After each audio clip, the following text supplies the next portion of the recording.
ജയിലുകളിൽ തടവുകാരുടെ എണ്ണം പെരുകിയതോടെ ശിക്ഷാ കാലാവധി പൂർത്തിയാക്കാൻ നിൽക്കാതെ ഇവരെ പുറത്തുവിട്ട് സ്ഥലം ഒഴിപ്പിക്കുന്ന തിരക്കിലാണ് ഗവൺമെന്റ്.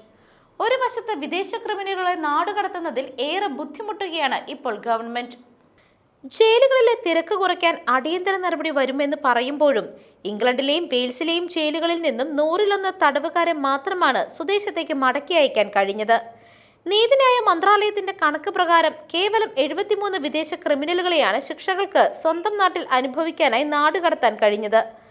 മാർച്ച് അവസാനം വരെ ജയിലുകളിൽ 10,422 വിദേശ പൗരന്മാർ ജയിലിൽ കഴിയുന്നുണ്ട്. ആകെ തടവുകാരുടെ 12%.